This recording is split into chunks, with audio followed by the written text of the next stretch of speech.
turn on and off. You can turn on your sound processor in one of two ways. Either connect a battery module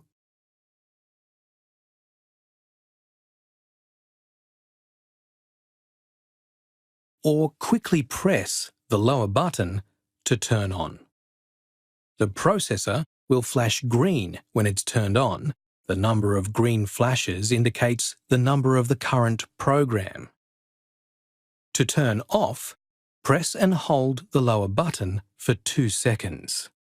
The processor will flash steady orange as it turns off.